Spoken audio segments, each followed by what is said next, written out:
과 금은 내게 없거니와 내게 있는 이것을 내게 주노니 나사렛 예수 그리스도 이름으로 일어나 걸으라 하고 기도하겠습니다. 하나님 아버지, 이 시간 성령으로 준비된 말씀이 잘 증거되도록 도와주시기를 간절히 기도합니다. 예수님 이름으로 기도합니다. 아멘. 우리는 사도행전 1장에서 예수님께서 승천하시면서 성령 강림을 기다리라고 하였습니다. 2장은 성령이 강림하여 초대교회를 형성하는 내용입니다. 오늘 3장은 사도행전에 나타나는 첫 번째 기적과 이를 배경으로 한 베드로의 두 번째 설교입니다. 오늘 말씀을 통해 나사렛 예수 이름 권세가 어떤 것인가, 예수께서 교회를 어떻게 확장시켜 나가는가를 배우기를 기도합니다. 제가 본문을 기초로 해서 시를 하나 지었습니다. 한번 시를 띄워주시겠습니다. 나사렛 예수 그리스도 이름으로 나는 은과 금을 갈망하며 오늘도 성전 문 앞에서 구걸합니다. 기구한 나의 인생, 어릴 적부터 꼬이고 꼬여 걷지도 못하고 앉은 뱅이, 걸은 뱅이가 되었네. 은과 금이 아니어도 좋다. 그저 동정 손길로 동전 한 입만이라도 내어준다면 그것만으로도 감지덕지. 어느 날 동전 한 입도 줄 수 없는 그 사람들이 다가와 나사렛 예수 그리스도 이름으로 일어나 걸으라는 우렁찬 목소리. 온기 가득한 손으로 나를 붙들어 일으켜 세우니 나의 뼈, 나의 힘줄에 새 힘이 솟구치고 난생 처음 경험하는 걷기, 뛰기, 춤추기. 새 인생 살게 하신 능력의 그 이름 예수 그리스도. 더욱 아름다운 이름 예수 그리스도. 그에게로 들어가 나 찬양합니다. 영원토록. 예, 여기서 감사합니다. 메시지 전할 때 자주 시 한번 써보겠습니다. 예, 그에게로 들어간다. 예수님이 성전이라고 그랬지 않습니까? 그래서 그에게로 들어간다. 이렇게 성전에 들어가는 모습을 그렇게 표현해 봤습니다. 자, 1절을 보겠습니다. 제9시 기도 시간에 베드로와 요한이 성전에 올라갈새. 제9시는 오후 3시입니다. 성전에서는 매일 2번의 제사를 드립니다. 오전 9시 아침 제사, 오후 3시 저녁 제사입니다. 이것을 뭐라고 그러죠? 상번제라고 합니다. 이때 백성들이 성전에 와서 기도를 합니다. 성전에 오지 못하는 사람들은 예루살렘 성전을 향해 두 손을 들고 이렇게 기도를 합니다. 오순절 성령 강림은 어느 시간에 일어났었죠? 아침 제사를 드리는 오전 9시에 기도를 드리고 있던 성도들에게 일어났었죠. 지금 저녁 기도 시간에 맞추어서 베드로와 요한이 성전에 올라가고 있습니다. 사도행전 2장 46절을 보면 날마다 마음을 같이하여 성전에 모이기를 힘쓰고 라고 나옵니다. 성전은 기도도 하고 말씀도 전하고 교제도 하는 초대교회의 모임 장소였습니다. 2절을 보십시오. 나면서 못 걷게 된 이를 사람들이 메어왔습니다. 이는 성전에 들어가는 사람에게 구걸하기 위하여 날마다 미문이라는 성전문에 두는 자였습니다. 미문은 이방인의 뜰과 여인의 뜰 사이에 있는 아름답게 꾸민 문으로서 성전으로 들어가는 입구입니다. 사람들은 저마다의 기도 제목을 가지고서 하나님을 만나기 위해 오는데 이 사람만은 다른 목적, 기도하러 온 사람들을 대상으로 구걸하기 위해서 왔습니다. 그에게 있어 성전은 빵 문제를 해결해주는 은혜의 장소였습니다. 이 거리는 베드로와 요한이 성전에 들어가려고 함을 보고서 무슨 도움을 청합니까? 착하게 생긴 선생님, 잘생긴 선생님, 한 푼 줍시오. 불쌍한 이놈 도와주신다면 하늘의 상이 클 거구만요. 구걸하였습니다. 베드로와 요한이 가던 길을 멈추고 두 사람이 똑같이 더불어서 주목하여 봅니다. 두 사람이 한 마음이 되어 있다는 것을 볼 수가 있습니다. 주께서 두세 사람이 모인 곳에는 나도 그들 중에 있다라고 했는데 그들은 지금 성령에 사로잡혀 있습니다. 그들이 우리를 보라 합니다. 왜 우리를 보라고 합니까? 집중하도록 하는 거죠. 인격적인 접촉을 의미합니다. 방해받지 않고 온전히 집중하도록 하여서 그를 돕고자 합니다. 그러자 거리는 무엇을 얻을까 하여 바라봅니다. 이때 베드로가 뭐라고 합니까? 6절을 우리 다 같이 한번 읽어보겠습니다. 시작.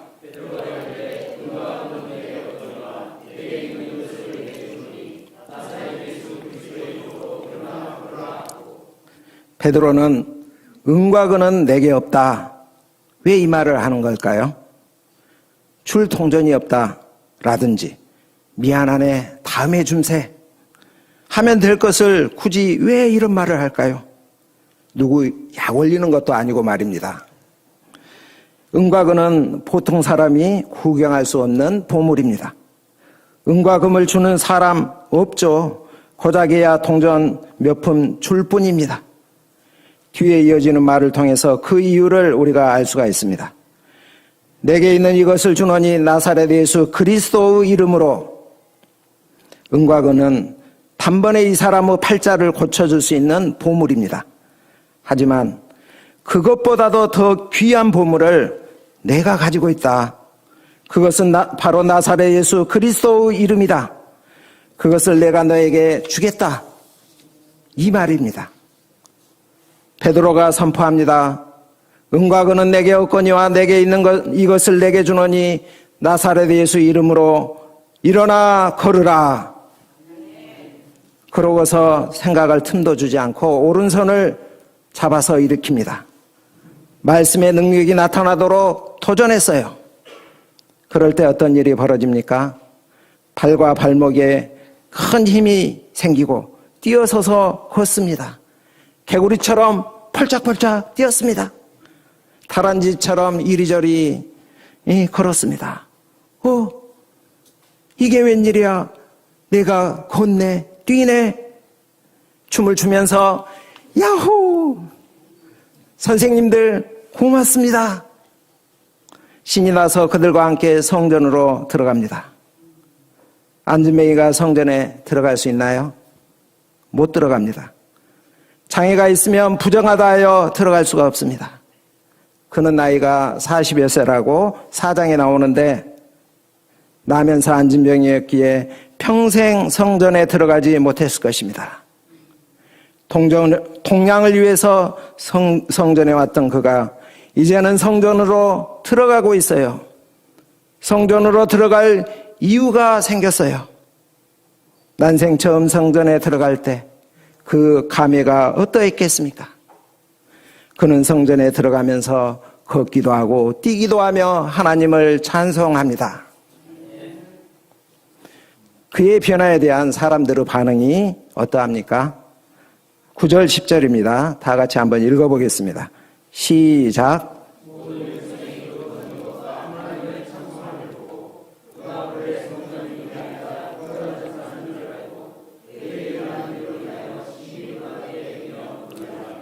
서프라이즈.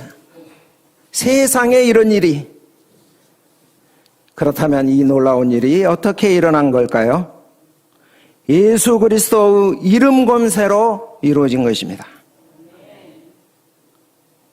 예수님은 죽은 자가 아니라 살아나시고 지금도 살아계셔서 역사하는 분이십니다. 전능하신 하나님이십니다. 이것을 말해줍니다. 이름은 무엇을 상징합니까? 그 사람의 존재와 인격, 그 사람의 권위와 능력을 나타냅니다. 생각해 보십시오. 로마 황제 가이사의 이름 권세가 어떠하였습니까?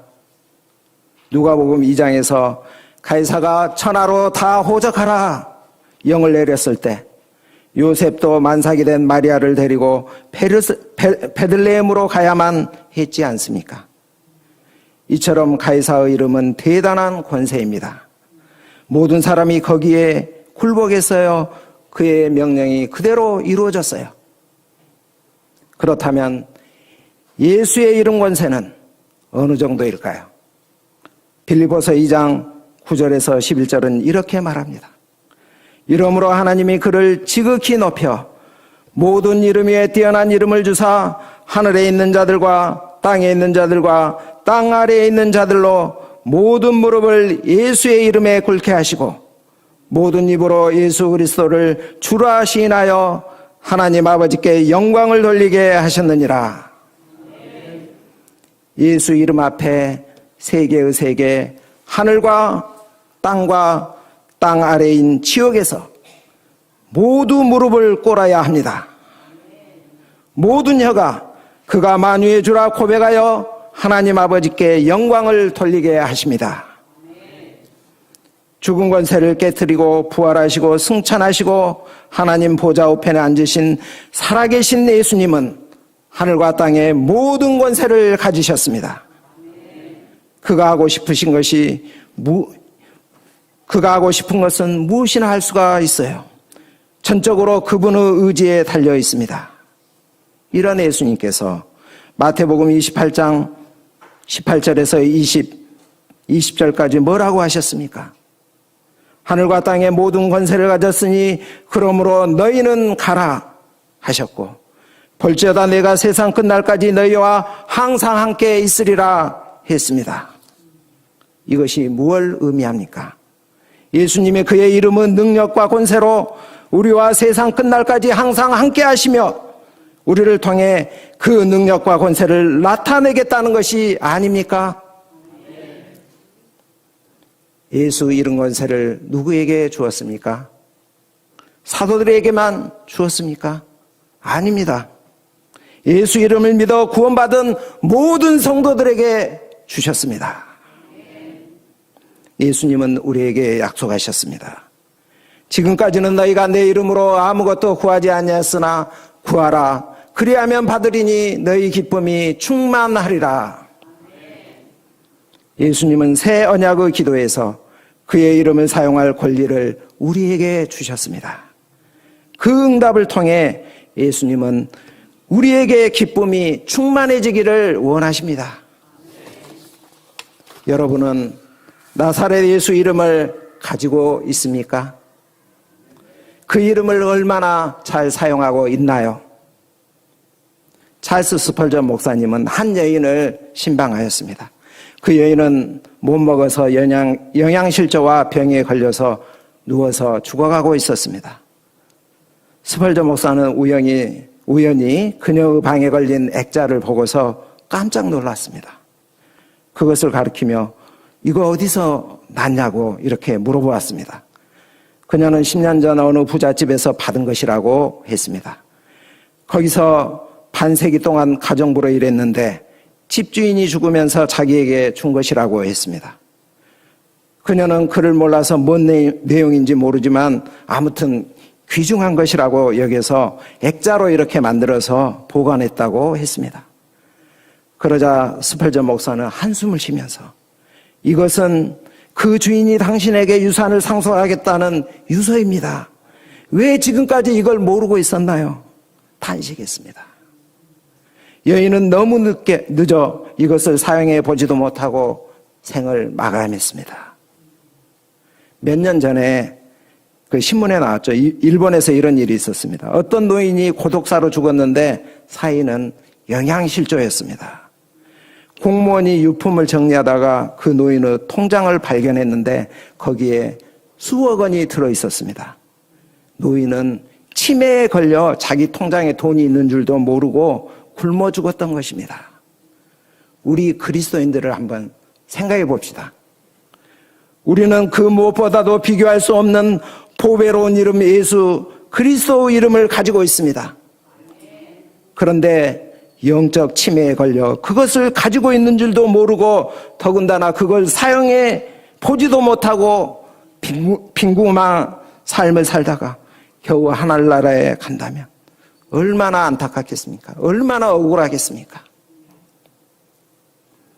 그러므로 우리는 먼저 은과 금과 같은 보화보다도 더 귀한 보물, 예수의 보물이 나에게 있다는 것을 알아야 합니다.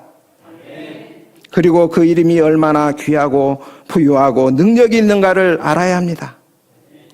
성경에서 예수의 이름에 관련된 내용을 한번 찾아보시기 바랍니다. 그 이름이 무엇을 의미하는지, 어떤 것인지 공부해 보시고 묵상해 보면 좋겠습니다.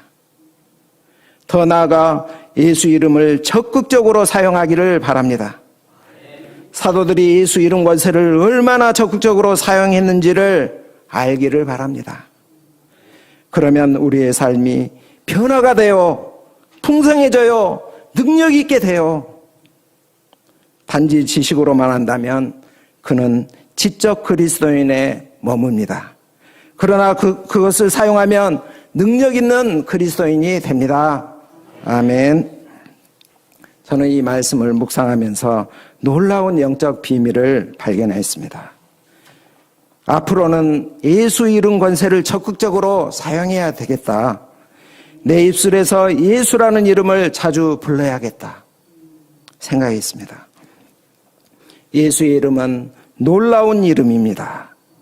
히브리서 1장 4절에서 천사보다 더욱 아름다운 이름이라고 하였습니다. 예수, 그 이름은 구원의 이름입니다. 죄와 사망에서 구원하는 은혜로운 이름입니다. 현실의 문제에서 구원하는 능력의 이름입니다. 우리의 인생 문제를 해결케 하고 넉넉히 이기게 하는 승리의 이름입니다. 우리 중에 게으름과 나태함과 절망과 포기로 인생이 꼬이시는 분 혹시 있으십니까? 먼저 하나님 앞에서 자신의 죄를 회개하기 바랍니다. 회개하였다면 확신을 가지고서 자신을 향해 나사렛 예수 그리스도 이름으로 명하노니 나태함에서 일어나 걸으라, 절망에서 일어나 걸으라 명령하십시오. 반드시 일어나 걷게 됩니다. 우리의 대적자 마귀는 우리에게 악한 생각, 시기와 질투와 미움과 정욕을 심으려고 합니다. 그때 우리는 어떻게 해야 합니까? 영적 레이더에 잡히는 즉시 나사렛 예수 이름으로 명한다. 악한 생각아 떠날지어다 외치십시오. 마귀는 우리의 의지를 별로 무서워하지 않습니다. 협상하자고 합니다. 그런데 마귀는 나사렛 예수 이름은 무서워합니다. 예수 이름으로 대적하면 즉시 떠납니다. 우리가 범죄했을 때 어떻게 해야 합니까? 예수 이름으로 우리의 죄를 자복해야 합니다. 예수의 피의 능력으로 용서를 구하십시오. 그런데도 죄의식에 시달린다면 숨은 죄가 있는가 살피고 진실되게 회개했다면 요한일서 1장 9절 만일 우리가 우리 죄를 자백하면 저는 미쁘시고 의로사 우리 죄를 사하시며 모든 불의에서 우리를 깨끗게 하실 것이요 사죄의 확신을 가지고서 예수 이름으로 명하노니 사단의 고소야 물러가라 외치십시오. 그러면 죄의식으로부터 자유케 됩니다. 이런 찬양이 있죠. 예수 이름으로 승리를 얻겠네. 예수 이름으로 마귀는 쫓긴다. 예수 이름으로 나갈 때 누가 우리 앞에 서리요. 예수 이름으로 나갈 때 승리를 얻겠네. 그렇습니다. 놀라운 예수 이름 우리가 적극적으로 사용합시다. 저는 이 말씀을 준비하면서 예수 이름 권세를 사용해 보고 있습니다. 그런데 이전과 달라요. 영적인 다른 세계에 사는 것 같습니다. 뭐랄까 굉장히 생명력이 있고 파워가 있습니다. 그리고 내 안에 충만함을 느낍니다. 내 힘으로 하는 것이 아니라 나사렛 예수 이름 권세로 사역하는 것이 바로 사도행전 1장 8절에 나오는 성령의 권능으로 하는 역사입니다. 초대교회가 부흥한 이유가 바로 이 놀라운 성령의 권능이 나타났기 때문입니다. 우리 UBF 부흥도 놀라운 성령의 권능이 나타났기 때문에 일어난 것입니다. 어떤 분은 컨닝이라는 시력으로 대학에 들어왔는데 예수 이름 권세를 의지하여 실력으로 대학을 졸업하고 박사까지 되었습니다. 어떤 분은 학업에 대한 스트레스로 인해서 신경성 위장병에 걸려서 힘들었는데 예수 이름 권세로 위장병이 낫고 지금은 대학 교수요, 교내 테니스 대회에서 상을 받을 정도로 건강하게 살아가고 있습니다. 또 어떤 사람은 초등학생 때 말더듬이었는데 예수 이름 권세로 구원받고 사람들 앞에서 담대히 주일 예배 메시지를 전하고 있습니다.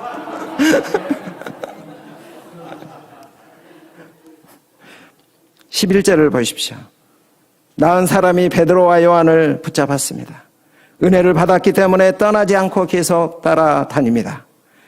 그러자 모든 백성이 크게 놀라 달려나가 솔로몬 행각에 구름대처럼 몰려들었습니다. 사도행전에서 솔로몬 행각은 굉장히 중요한 장소거든요. 그래서 간단하게 설명하겠습니다.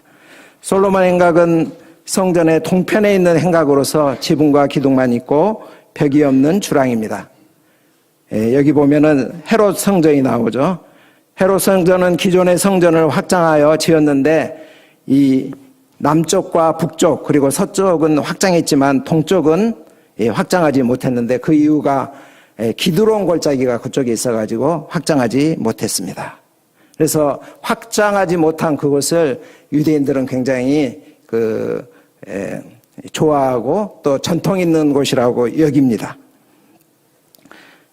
이곳은 주니어 랍비들이 토라를 가르치고 토론하는 장소로 쓰였습니다.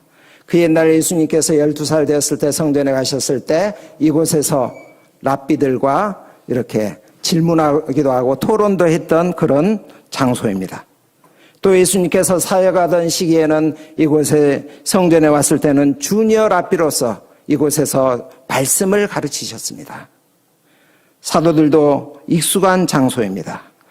수천 명이 모일 수 있는 넓은 공간은 초대교회의 모임 장소로 쓰기에는 딱이었습니다.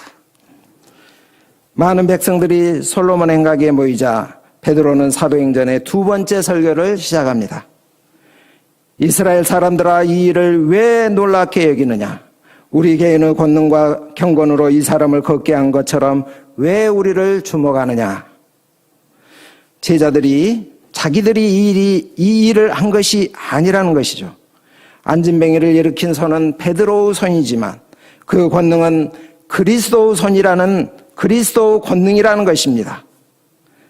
베드로는 먼저 예루살렘 거민들이 그분에게 보인 그들의 사중적인 모욕을 지적하고 있습니다. 첫째, 너희가 그를 넘겨주었다. 둘째, 빌라도가 놓아주기를 결의한 것을 너희가 그 앞에서 거부하였다. 셋째, 너희가 거룩하고 의로운 일을 거부하고 도리어 살인한 사람을 놓아주기를 구했다. 넷째, 생명의 주를 죽였다. 이 얼마나 크고도 엄청난 죄를 지었는가를 너희가 알라는 것입니다. 그런데 하나님은 어떻게 하셨습니까? 반전을 이루었습니다. 첫째, 아브라함과 이삭과 야고보 하나님 곧 우리 조상의 하나님이 그의 종 예수를 영화롭게 하셨다. 둘째, 하나님이 죽은 자 가운데서 그를 살리셨다. 그리고 우리는 누구? 이 일의 증인이다. 이어서 이 사람들이 어떻게 고침을 받았는가를 설명하고 있습니다. 16절을 다 같이 한번 읽어보겠습니다. 시작.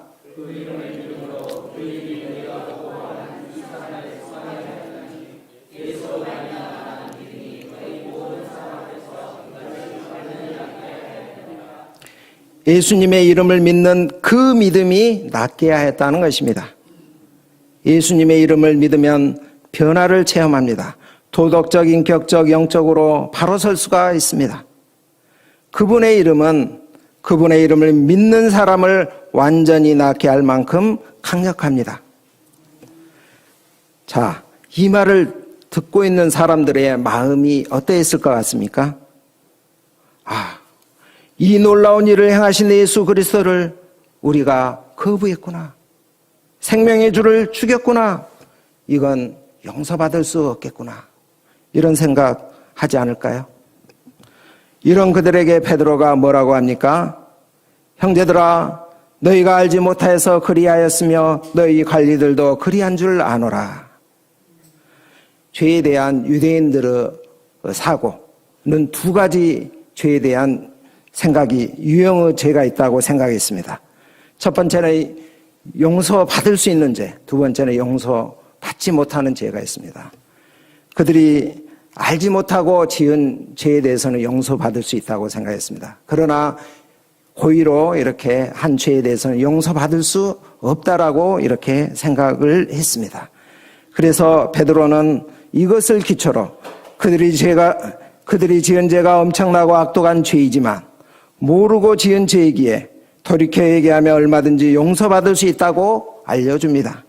특히 여기에 나오는 너희 관리들, 이 사람들은 성정 경비대로 예수를 십자가에 못 박으셔서 외쳤던 그들입니다. 베드로는 그들이 알지 못하고 행한 이면에는 그들의 잘못된 메시아관 때문인 것을 알고 있습니다. 그것을 바로잡아주고자 합니다. 18절을 다 같이 한번 읽어보겠습니다. 18절 시작.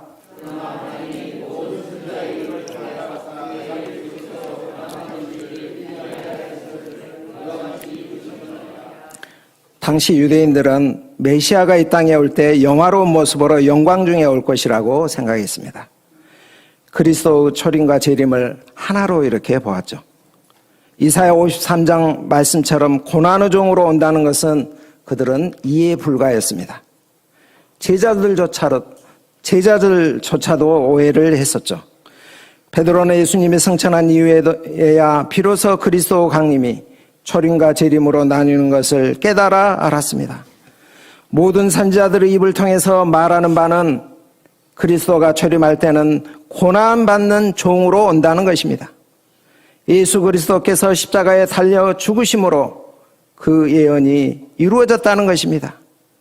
저주의 상징인 나무에 달려 죽은 예수가 어떻게 그리스도가 되겠느냐는 그들의 의문에 지금 답을 해주고 있습니다. 이것을 알았으니 너희가 해야 할 일이 무엇이다? 너희가 회개하고 돌이켜 너희 죄 없이 함을 받으라. 너희 죄는 생명의 주 예수님을 죽인 일에 가담한 죄입니다. 죄 없이 함을 받으라. 당시에는 파피루스 위에 글을 썼는데요. 산이 없는 잉크를 사용했기 때문에 물에 적신 스펀지로 씻으면 깨끗이 글을 지울 수가 있었습니다.